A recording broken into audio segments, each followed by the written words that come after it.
Hello, and welcome to another episode of the Awesome in Seattle podcast.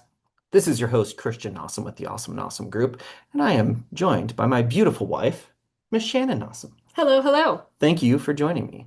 Now, today we have some very, very special guests joining all the way from the island of Maui. Thank you so much, Caroline and Mike Neubauer. They are hosting their own podcast called Our Family Invests. And it is an awesome podcast. You 100% need to subscribe if you have any desire to have financial independence at some point in your life. That is their whole goal. That is what they talk about. They interview different couples that are doing that on that journey. And it is a fantastic podcast. So if that is something you are interested in, you should 100% follow up and watch their YouTube channel and their podcast. So let's get into it. So they have built a thriving Airbnb business. They achieve financial freedom in record time, what, 5 years or something like that. And they launched the podcast where they interview other entrepreneurial families doing the same thing. So let's get right into it. Thanks for coming on, Mike and Caroline. Guys, thank you for having us. You're amazing. We're excited to be here. Yeah. Yay, we're glad you're here. Yeah. Okay, walk us through the early days. How did you two decide that you wanted to pursue financial freedom? And how did that kind of evolve as time went on? Sure. I don't think that we really had a plan towards financial freedom. It was more of like, we need to do something because we're exhausted, right? Like I was a firefighter. I was working 24-hour shifts. I would come home just drained if I came home at all. A lot of times I had to hold back because they didn't have enough staff. And so, a lot of times we were working 36 hours and then I'd come home for 12 and go back again the next morning. So, I've always been really entrepreneurial, and I knew that the firefighting career was probably not a long-term play for me, but I just didn't know what was next. So I had written a few books, and I saw that taste of passive income a little bit, but it really wasn't until I had a senior firefighter that started showing me the ropes with real estate investing. He had a few short-term rentals. And so, that seems so out of reach for somebody like us. And he kind of, opened up our eyes to what was possible and took me under his wing and basically showed me all of his data. And from that moment, I was just hooked, right? Like I started reading every book, listening to every podcast, getting on every forum, real estate meetups, all that stuff. And so I think that was kind of, our way of getting out of that W-2 grind. And, it was never about getting rich. It was about playing the game our way. And, for us getting back into a place where we were focusing on each other and building that life that we wanted to have together. So once we started down the real estate route, the short-term rentals and all that, it wasn't like a matter of how it was going to work out. It was just, it has to work out. So let's figure it out. Yeah. Wow. Caroline, were you an agent at this time? No. Oh, okay, so it So came that later. didn't come until much later. Got it. Wow. So what were some of your first actual action steps, first moves that you guys made in this process? Yeah. So once Mike had got so on fire and was like learning all this information, he of course wanted to share that with me, which I had no interest in real estate. I spent my life going to open houses and I didn't like the idea of that sounding at all. So yeah. So then actually reading the Rich Dad Poor Dad book, which Mhm. Mike begged me to read, it really did flip that switch for me on, wait, have I been just looking at life wrong in where we could go? And so that kind of opened up the conversation. Okay, let's talk more about this. Let's analyze deals. Super risk adverse, like the what is it? The squirrel mentality, like save the acorns. If you Mhm. didn't spend it, it's valuable. And so from that, after analyzing deals and realizing we didn't have any money to put down, we took equity from our home and we did a HELOC. And so that was kind of our step into getting to the short-term rentals. We added an ADU, which is what we call an Ohana out here. Mhm. And then once we were out of the live-in construction zone, we had it rented and realized like, oh, we can like pair mortgage with this and we can have a little bit of money saved. Like, let's definitely tap into this. And so that's kind of how it started for us. Yeah. That's awesome. Yeah. I mean, it's incredible what you guys have been able to do. And I think using a HELOC, especially for your first project, is such an easy way in. Because hard money, like private money, those are really scary to people. But HELOCs are such a good like first step. So I think I'm glad you shared that. Yeah. You built a really strong Airbnb portfolio since then. So how did you know that short-term rentals were the path? So you learned about them, and then did you explore other types of investing, or were you just like, this is the one, this is what we want to do?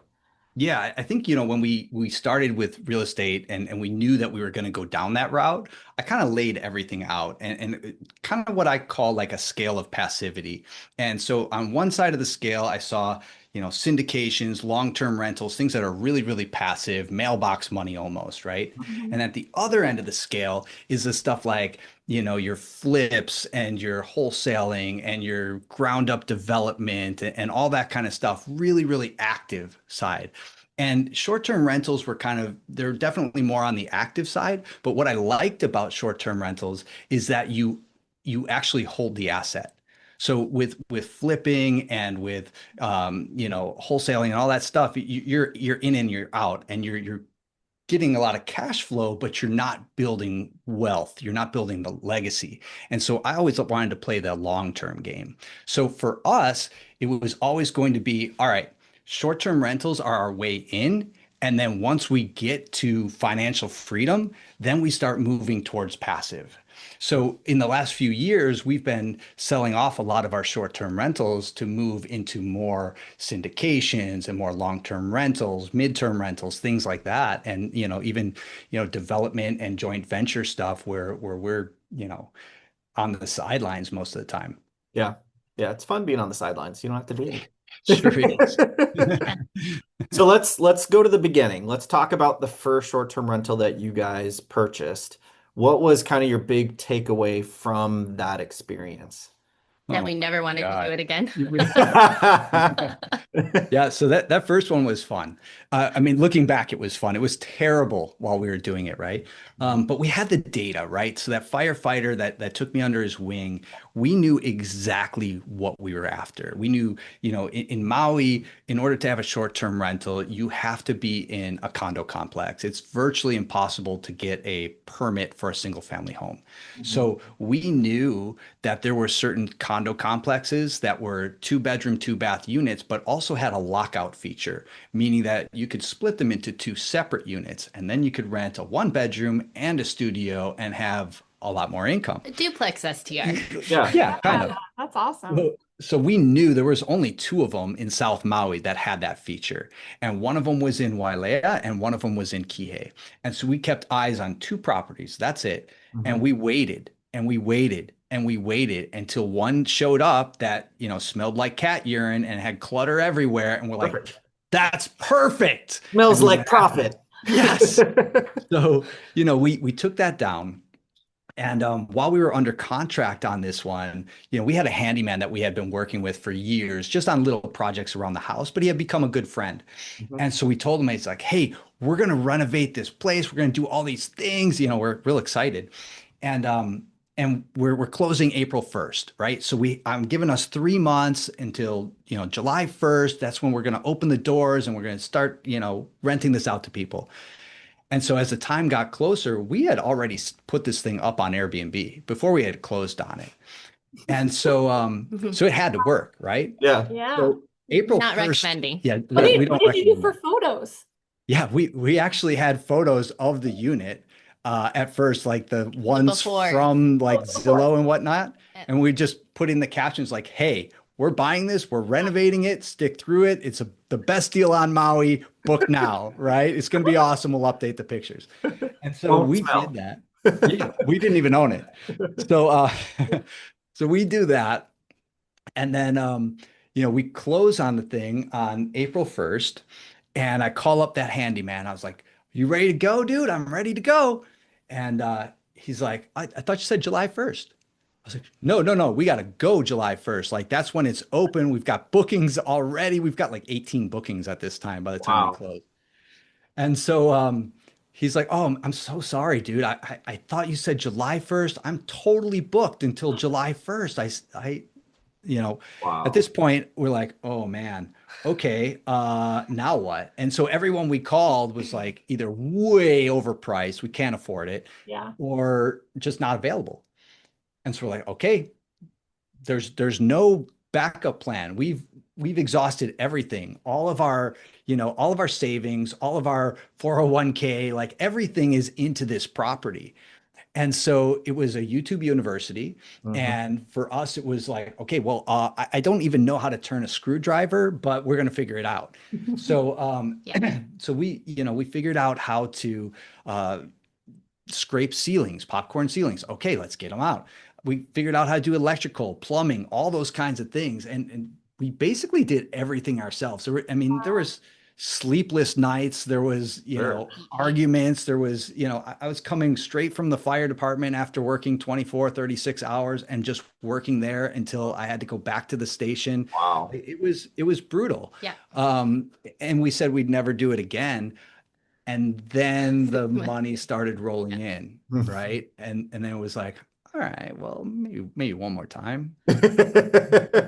Oh my gosh, you guys have such hustle. That's so That impressive. is so impressive. Yeah, and we didn't have plumbing for a long time in there too, because everything was Yeah. disconnected. So it was like shower at the pool, go back to work. Yeah, that's And true. so, and like I learned how to make dinners on the barbecue, Yep. boiled Electrical. dinners. We had to Yeah. figure out electrical on our own. And this is almost 10 Wow. years ago now. And so far the place still hasn't burned down. So, that's a win. Yeah. Yeah. So, You must so have done it mistakes right. learned. Yeah, Sure. yeah. Yeah. So clearly you guys have tons of hustle. Once you got that up and running and then you scaled with further properties, what kind of systems did you have so that this didn't take over your life? Yeah, so it did take over our lives. And our goal after the first one was like, if we are ever going to do this again, we had those hard conversations like if we are chasing money, not worth it at all. And so we decided to get systems in place. We decided with the goal to buy something every 6 months, which we stuck on that path. And eventually we had to leverage partnerships to make that happen. But at the beginning, we were doing everything. We both had Four Seasons hotels and resorts backgrounds, so that helped with the hospitality standpoint, and that was one of my majors. And so the guest interactions, I mean, we had over 1,000 five-star reviews. So we were very good at that. We were very hands-on, almost too hands-on for the price point. But from everything from sourcing to cleaning to guest interaction to laundry to everything we were doing. And so that's where we hit burnout, and the systems had to come in Yeah. because at any given point, we were dealing with 12 incoming guests and outgoing. And Yeah. so, yeah, it was, I mean, folding towels in one hand, nursing Nico in the other, like it was just not ideal. No. So we learned out of necessity in order to survive. And we started putting those systems in place Yeah. kind of early, right? Like the cleaning thing was 3 months that's in. 3 months, Yeah. right? We can't clean these things and manage them. And Yeah. and we started figuring out ways to systematize. And then, we did a mastermind with Brandon Turner and Tarl Yarber. And Tarl kind of gave us a behind the scenes of how he systematizes his projects. And that was really eye-opening for me. It's like, whoa, you do all of that for each project? You can do that? And then Mhm. it was like, okay, we can do that too. Let's go. And that's when it became like a lot easier to scale, Yeah. right? Because at that point, it was like, I don't know if we can handle another short-term rental. But Mhm. once we put the systems in place, it was like, nah, just plug it into the machine. Yeah, and that helped. I mean, some of the like tangible examples were building the inventory systems, the dynamic pricing. At one point, we had 5 VAs, so like there were different systems that came into play to really give us our time back, and also not let anything fall through the cracks.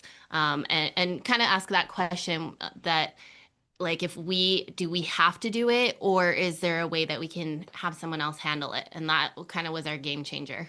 Yeah. So it sounds like you took what you had built yourself like jobs, and then you Right. turned it into and you built 100%. a business, Yeah. Yeah. which Yeah.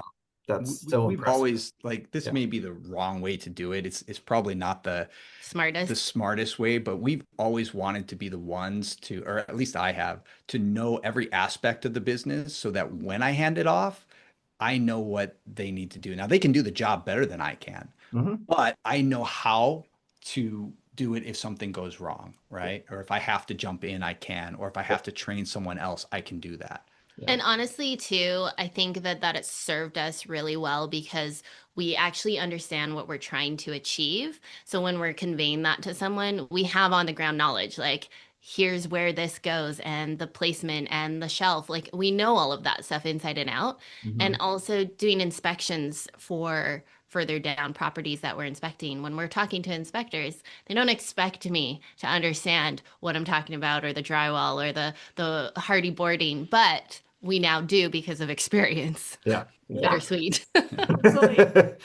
You talked about that you had your son, who's such a great kid. We met him. Hmm. Um, Kind of early on, he was there for all this. So how do you integrate him into what you do?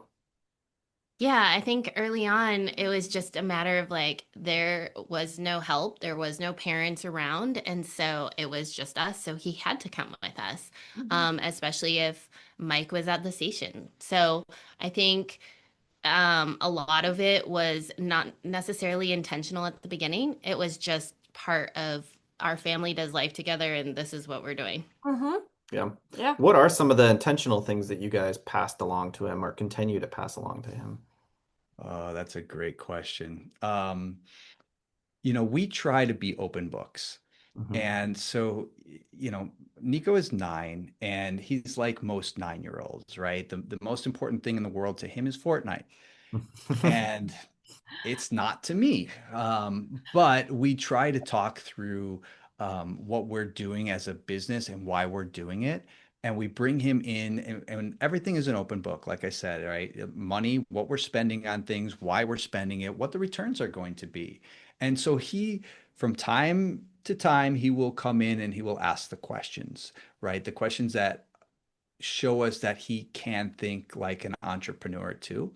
Mhm. And he hasn't really taken a full hold um of that kind of lifestyle or anything yet. And again, he's 9, so like, I'm not super disappointed with that. But Yet. but we know that he is grasping some of it, and that's all we can do. We want him to be a kid, but we also want to have show that nothing is off the table. Like you can ask us anything. We're going to bring you to our units and we're going to show you what we're doing. And from sometimes we ask him his opinion on things. Like, what would you do in this situation? Just to kind of get him more thinking like that. Yeah. Yeah, the Absolutely. caught not taught, and so also, I mean, just last night we're having a conversation because he wants to buy a dirt bike. It's the different Sega Genesis now, right? And Yeah. so Yeah. yeah, so he wants to buy a dirt bike. It's on his heart, mind, and soul every day, an electric dirt bike, and they're like $2,000 with the Oh. gear.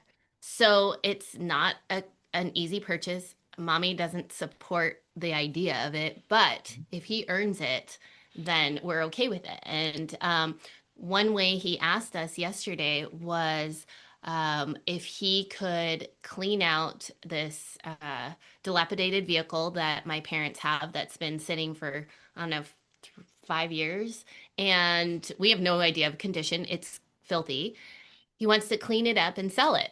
And so we're like, actually, I love that idea. You got to clean Huh. the inside and out. It's going to take you hours to do. Like, you Yeah. can't complain about it. You can get the profits. And as we're talking through, mommy's thinking about like all the levels of clean that it has to go through. And he's like, well, how much does a car wash cost? And so I'm like, oh, I love that. That is great. That's a good ROI. Yeah. So it's in there, and that's fun to see where you don't really know all that they're absorbing. So, So true. the funny thing is with Nico and to continue on that path is like this dirt bike, right? $2,000 is a lot of money. That And is. so we kind of were brainstorming with him, like some of the things he could do to earn money. And we kind of came up with a bunch of ideas. And his first one was like lemonade stand, right? We're like, it's going to take you a long time with lemonade stand. And you're not just, you're not a cute little kid anymore. You're kind of a big kid. Yeah. So anyway, he's like, nope, don't want to do anything that's going to take me time. Hmm. He's got this $1,000 an hour mindset, Yeah. which Nice. is Wow. great. So instead Yeah. of that, he's like, I'm just going to lay on the couch and do nothing then. And we're like, well, what if you built a business? Because we don't have like curbside recycling here. So I was like, well, what if you built a business and you go around to all the neighbors and you put a flyer up saying, hey, I'll take your recyclables off your hands for you, all this kind of stuff. He's like, okay, okay, that's a good idea. I was like, you could probably raise $2,000 if you hustle in a few weeks, maybe a month or two. And he's like, nah. So he Too wasn't, long. yeah. So I'm like, this kid is so lazy. And then last night when he starts coming up with this car idea, I was like, oh, maybe I'm thinking too small. This kid, he's maybe like I said, $1,000 an hour thinker. This is great. Wow. Okay, I'm good with that. Go ahead and sell the car. Oh, can I Yeah. take it to a car wash? Yeah, you could. That's brilliant. Who not how, brother? Let's go. Exactly. Exactly. That's Yeah. amazing. So you Find the just right never idea. know. The Yeah. exposure is there, the conversations are there. When he is ready, he can ask us anything he needs to. Yeah. That's super cool. So one thing I love about what you guys are doing is you have a podcast where you talk about families and entrepreneurial families. So you've talked to a lot of incredible families. Are there any standout themes or takeaways that you've had from these conversations or anything you're like, oh my gosh, we should do that? Please share. Do Mm. you have anything good? I think one of the biggest takeaways that I've had is that there is no perfect right or wrong way to build a family and a business. And that's super cool to me. And we often relate to real estate because that's such a big part of our lives. But there are so many avenues, and that whole different strokes for different folks really works. And I will say that's really encouraging because there are so many different ways to do life and to learn from each other. Another thing is resilience. So many of these families, I would say all of them, have been through trials, health scares, failed launches, financial stress, the works. But their common goal to um, to be aligned, to have the same goals as a family, they run towards the hard stuff and they get through it, and that's what anchors them. So that's really encouraging because life is messy, but it is always figure outable. There are always solutions, and sometimes rallying around families that have that mentality, that mindset, that helps you in those times, and then also to build that as a foundation for your family is just like that's what propels you forward. So Yeah. Yeah. I love that. Was there ever like a specific moment where something a guest on your podcast said that was just like, whoa, like light bulb or I feel like we've had a lot of moments like that I'm like, oh, that's so good. Oh, I'm going to Mhm. keep that. Oh, I'm going to use that. One of them that I come back to, we had this one guest and he was always saying, I want to build a life that I don't want to retire from. Mm. And that's something, I've heard that before, but he just kept repeating it so many times that I was like, that's so good. Mhm. And the way I think about it is like that's really what we're doing right now. We love what we're doing. We Yeah. love real estate. We love podcasting. That's great. And we have since we started this journey. But I also feel like life is like a river, right? There are twists and there are turns. And what is enjoyable today might not align with us tomorrow. So I'm not the type of person that's going to try and straighten the river.